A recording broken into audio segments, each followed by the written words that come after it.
100 flights. £70 million. Zero suspicion. Until trip number 101. What would you do if you had £1 million in cash sitting in your living room right now? You can't deposit it. You can't spend it without questions. You can't even explain where it came from. That money, for all its value, is worthless. Unless you know someone like Charan Singh. Heathrow Airport, London, 2018. Watch this man closely. Charan Singh, 44 years old, boarding a flight to Dubai. Business class ticket, light luggage, a few £1,000s in his bag. Nothing unusual. Nothing that would make you look twice. But here's what makes this trip different from every other passenger on this flight. This is his 100th journey to Dubai. Not his 10th, not his 20th, his 100th. And he's not alone. There are 15 others, all from the same London neighbourhood, all making the same trip over and over again. Together, they've turned Britain's busiest airport into the highway for the biggest money laundering operation the National Crime Agency has ever seen. Right now, as he walks through that terminal, Charan Singh believes his system is perfect, proven, unbreakable. He has no idea that somewhere in the data, in the patterns, in the hundreds of flight manifests, the evidence is already building. The question isn't whether he'll get caught. The question is, how many times can you make the same trip before repetition becomes evidence? This is the story of 16 ordinary people living in West London who built an empire moving dirty money across continents, and the single mistake that brought it all crashing down. Hounslow sits in West London, a community where most residents live unremarkable existences. But beneath this ordinary surface, some lives operate on entirely different principles. Charan Singh represents far more than a single operator. He commands a carefully constructed network. 16 individuals, men and women, all based across West London. This isn't a collection of inexperienced criminals stumbling through illegal activity. This represents a sophisticated enterprise with designated responsibilities and hierarchical organization. Charan Singh occupies the leadership position. He develops strategies, makes executive decisions, and maintains control over both financial flows and information distribution throughout the network. Valjit Singh functions as his second in command.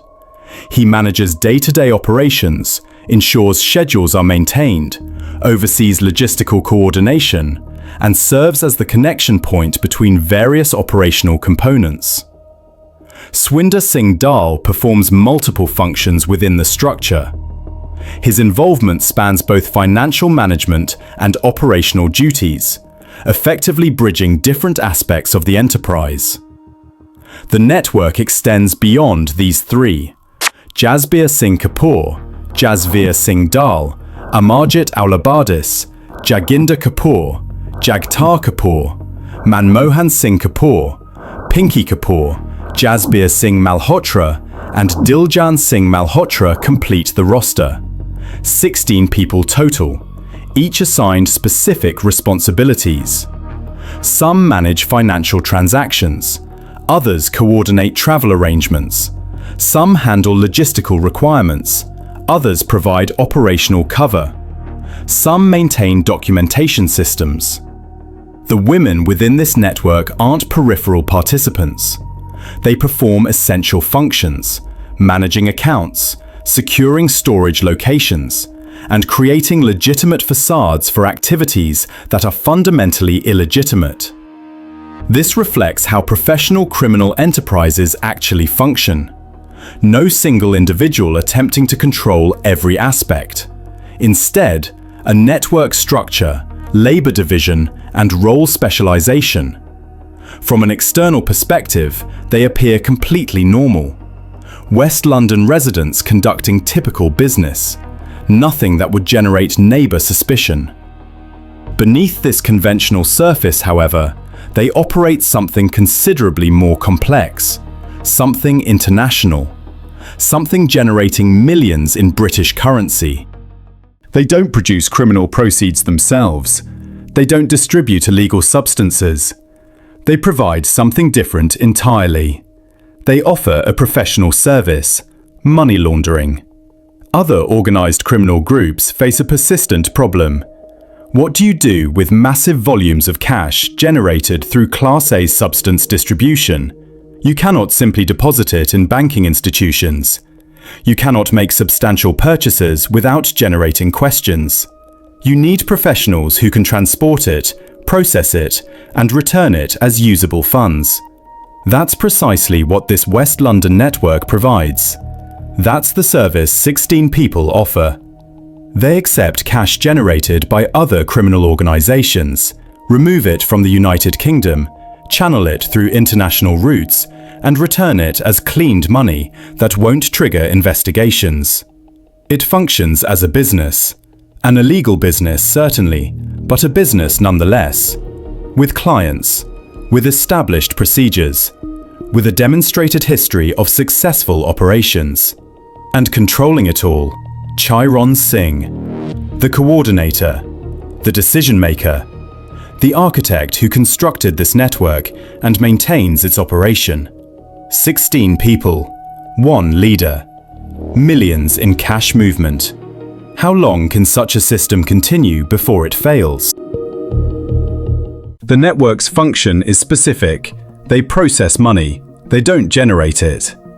Other criminal organizations produce revenue through Class A substance distribution, substantial amounts. Street-level dealers accumulate cash through countless small transactions. £20 notes, £50 notes, thousands of individual sales accumulating into millions. But that money presents a significant problem. It's physical cash. It generates suspicion. Banking institutions can't accept it without filing reports. Large purchases can't be made without raising questions. It represents evidence of criminal activity stored in bags and containers. So these organizations bring it to the West London network, to Charan Singh and his 16-person operation. The service concept is straightforward. Accept dirty cash in the UK, transport it out of the UK, return it as clean funds usable without suspicion. The execution demands precision.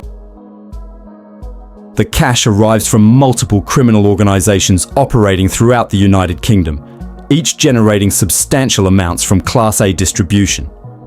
The West London network maintains collection locations where cash can be delivered, counted, verified, and temporarily stored.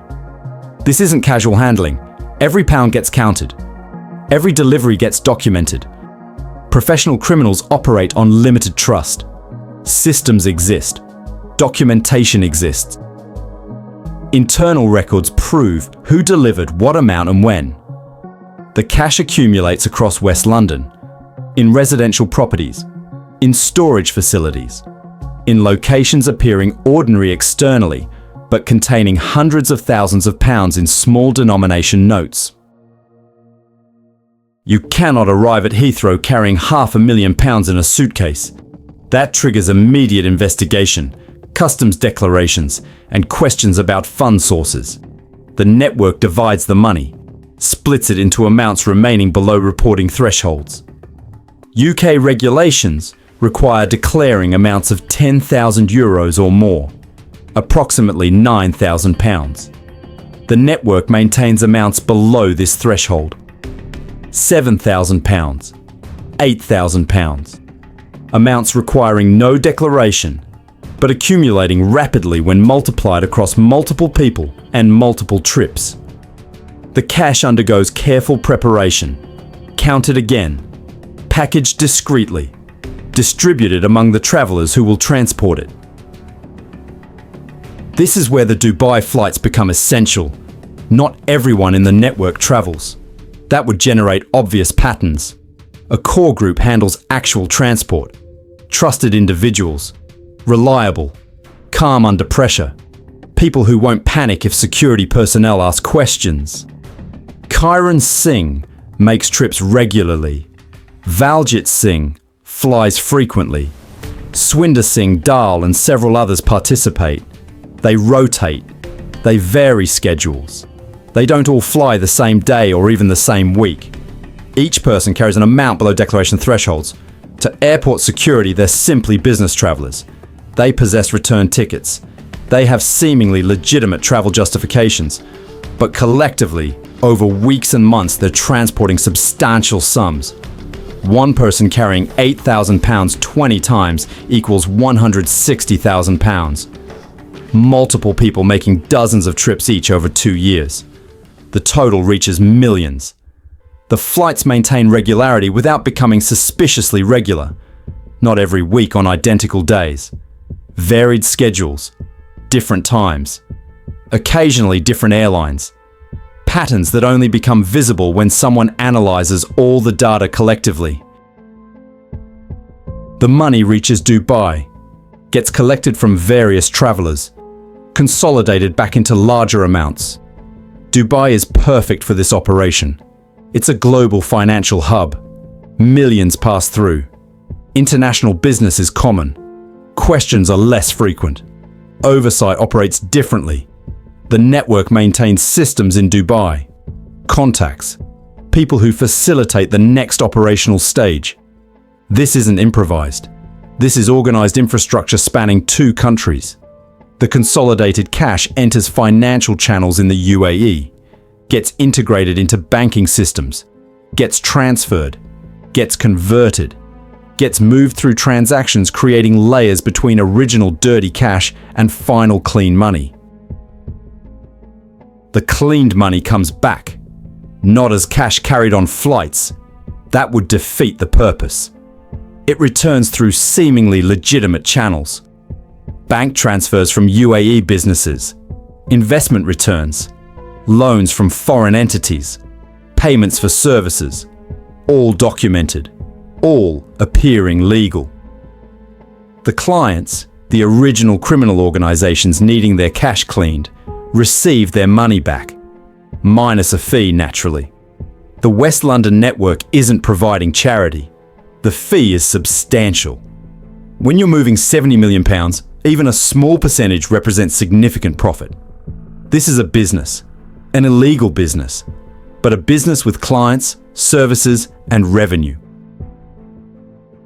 The National Crime Agency estimates the network handled approximately £70 million over the operational period. That's not the profit. That's the volume moved through the system. £70 million in dirty cash generated from Class A substances sold throughout the United Kingdom. Collected in West London, flown to Dubai in amounts under £10,000 per trip. Consolidated, cleaned, returned. Consider the mathematics. If each trip carries £8,000, £70 million requires over 8,700 trips. The network operated roughly 2 years. That's multiple trips every single day. Not every trip carried maximum amounts. Not every traveler flew daily. But collectively, across 16 people with a core group making regular flights, the numbers accumulate. Hundreds of flights, thousands of individual transactions, millions of pounds moved from criminal networks through West London, through Dubai, and back. The system works because of coordination, because 16 people each perform their responsibilities reliably. Some handle client collections, some count and prepare cash, some make the flights, some manage Dubai operations, some handle the return of cleaned funds, some maintain records, some provide security, some manage communications. Charan Singh coordinates everything, ensures smooth operation, resolves problems, maintains relationships with criminal clients, ensures everyone receives payment. This isn't opportunistic crime. This is professional money laundering operating at industrial scale, with infrastructure, with procedures, with proven track record. And it works successfully for years. Millions of pounds moved, numerous clients served. The network grows confident in its system. until the patterns become visible to people whose job is finding patterns. How much money can you move before someone connects the evidence? They thought they were invisible. They were wrong. In the last episode, we uncovered how 16 people from West London built a £70 million money laundering empire, one Dubai flight at a time. Charan Singh and his network had perfected the system. Hundreds of successful trips. Millions moved without a single arrest. They'd beaten the system. Or so they thought. Because while they were flying to Dubai, someone else was watching. While they were counting money, someone else was counting trips. And in the world of organized crime, confidence is the most dangerous thing you can have. This is the story of how one failed operation in the Netherlands triggered an investigation that would end with 16 simultaneous arrests, courtroom confessions, and 70 years of combined prison sentences. The question isn't whether criminals get caught. The question is, what mistake finally brings them down? Charan Singh makes the journey dozens of times. But he's not operating alone. Valjit Singh flies regularly. Swinder Singh Dal makes multiple trips. Others from the network rotate through the schedule. Not all 16 people fly. That would create obvious patterns. A smaller group handles actual transport. The trusted ones. The reliable ones. The individuals who won't panic when airport security personnel ask questions. They maintain reasonable amounts. Below declaration thresholds. Nothing triggering automatic reporting requirements. Just frequent business travelers heading to the UAE. Dubai is ideal for this operation. It's a global financial hub. Millions of people pass through annually. Business travelers are commonplace. The city asks fewer questions than London does. The network maintains systems in Dubai. Locations to consolidate the cash. Methods to integrate it into financial channels. Contacts who facilitate the cleaning process. This isn't amateur operation. This is professional money laundering utilizing international financial infrastructure and jurisdictional differences. The operation runs smoothly for years. Trip after trip. Flight after flight. Cash moving from London to Dubai. Clean money flowing back through various channels. The network grows confident. This system works. They've proven it works. Hundreds of successful trips. Millions of pounds moved without incident. But confidence can become dangerous because while they're making trips, someone else is watching trips. While they're moving money, someone else is tracking money flows. The National Crime Agency doesn't operate like airport security. They don't just examine individual passengers or individual flights. They look at patterns. They analyze data. They connect dots that appear unconnected. And the pattern of flights to Dubai is becoming remarkably clear. How many trips to the same destination does it take before pattern becomes evidence? The network isn't limiting itself to money movement. They're diversifying, moving individuals illegally into the United Kingdom. Another criminal service with high demand and high profit margins. The plan? Transport people hidden in a truck, concealed among cargo, specifically hidden inside a shipment of tyres. The route? Through the Netherlands, then into the UK via port. The coordination involves network members. Swinder Singh Dal is connected to this operation. So is Diljan Singh Malhotra. This isn't separate from the money laundering. It's the same organisation expanding services. The truck gets loaded. The people get hidden among the tyres. The vehicle begins its journey toward the Dutch port, where it will board a ferry to the United Kingdom. But the truck never reaches the ferry. Dutch police intercept it. They've received information. They conduct an inspection. They discover people hidden in the cargo. The smuggling attempt fails completely. The truck gets impounded. The people get taken into custody and processed by immigration authorities. The operation collapses. This is a problem for the West London network, a serious problem. Because unlike the money laundering, which operates quietly, which leaves minimal traces, which can be plausibly denied, a failed smuggling operation leaves concrete evidence. Physical evidence, people who can be questioned, a truck that can be examined, records that can be traced. More importantly, it connects the network to international law enforcement. Dutch police now possess evidence of a criminal organization operating across borders. They share that evidence with UK authorities. The National Crime Agency's investigation, which was already building based on the Dubai flight patterns, suddenly gains new urgency, new priority, new resources. The failed truck operation becomes the turning point, the moment when various pieces of evidence start connecting, when different agencies start coordinating, when the investigation shifts from observation to action. When does a professional operation make the mistake that brings everything down? National Crime Agency headquarters. Investigators analysing data. They're not looking at one trip to Dubai. They're looking at hundreds of trips. They're not looking at one person. They're looking at networks of people. The pattern is clear once you know to look for it. The same cluster of individuals flying to the same destination with remarkable frequency over an extended period. Business travelers fly to Dubai regularly. That's normal. But this frequency isn't normal business travel. This is something else. The investigators cross-reference flight data with financial information. These frequent flyers don't have obvious business interests that would justify this travel pattern. No registered companies with UAE operations. No documented business relationships requiring weekly trips. They cross-reference with addresses. The travelers are connected. Same neighborhoods. Same social networks. Same community in West London.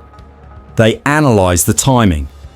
The trips increase in frequency around the same time that intelligence suggests increased Class A activity in certain areas. Then comes the truck interception in the Netherlands. Dutch police share information about the failed smuggling operation. Names get compared. Several people involved in the truck operation are the same people making frequent Dubai trips. The pattern becomes undeniable. This isn't coincidental travel, this is organized criminal activity. The NCA begins more intensive surveillance, phone analysis, financial tracking, movement monitoring, building the evidence necessary for prosecution. They don't rush. This is a large network. 16 people involved, multiple types of criminal activity, international connections. This requires careful documentation, detailed evidence, airtight cases. The investigation takes months, watching, recording, documenting, building files on each person, understanding roles, mapping relationships. Charan Singh doesn't know he's being watched. Valjit Singh doesn't know his phones are being analysed. The network continues operating. More flights to Dubai. More money moving through the system. But the clock is running down. The evidence is accumulating. The case is building. November 2019 approaches. How long does it take to build a case against 16 people? November 2019, West London. National Crime Agency officers execute coordinated operations across multiple locations. Simultaneous raids. Precise timing. No warnings. Charan Singh gets arrested at his Hounslow address. Officers enter. Present warrants. Take him into custody. At the same time, across West London, similar scenes play out. Valjit Singh, Swinder Singh Dal, the others, 16 locations, 16 arrests, all happening within the same time frame. The coordination is critical. If anyone receives advance warning, they could alert others. Evidence could be destroyed. People could flee. But the simultaneous execution prevents that. By the time anyone realizes what's happening, everyone is already in custody. Officers seize evidence. Cash found at various locations. Phones containing communications. Travel documents showing the Dubai trips. Financial records documenting money flows. The evidence collection is systematic. Everything photographed. Everything documented. Everything catalogued for eventual presentation in court. The 16 members of the network are separated, taken to different stations, held in different cells. No opportunity to coordinate stories. No chance to agree on a common defense. Interviews begin. Each person questioned individually. Some cooperate. Some remain silent. Some request lawyers immediately. But the evidence doesn't require full cooperation. The flight records exist. The financial trails exist. The Dutch truck incident exists. The phone communications exist. The National Crime Agency has built this case over months of investigation. The arrests are the culmination, not the beginning. For the 16 people taken into custody, this is the moment when years of successful operations suddenly end. When the system that worked for so long stops working. When the confidence that nothing would happen proves unfounded. The network that moved £70 million. The organisation that made hundreds of Dubai trips. The group that operated across international borders. All of it stops in one November day. 16 arrests. How many will fight the charges? How many will cooperate? Croydon Crown Court. The prosecution doesn't need to prove every detail of how money was cleaned in Dubai. They need to prove the pattern, the systematic nature, the coordination, the intent, and the evidence proves all of that. Flight records showing the repeated trips, financial data showing the money flows, phone records showing the coordination, the Dutch truck operation connecting the same network to multiple criminal activities. When the evidence is this comprehensive, what defense remains? September 2023. Croydon Crown Court. The sentences are delivered. Charan Singh, 12.5 years.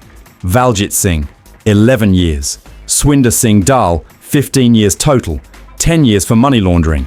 The others, sentences ranging from 9 to 11 years each. 16 people convicted. Total, over 70 years of imprisonment. The network that operated successfully for years. That moved millions of pounds. That made hundreds of trips. That seemed so confident in its system. Dismantled, convicted, imprisoned. All because patterns become visible to those trained to see them. Because mistakes eventually happen. Because no system, no matter how professional, can operate forever without leaving traces. £70 million laundered. 16 people involved. One network destroyed. The flights have stopped. The money has stopped moving. The system has failed. And in courtrooms in London, justice has been served.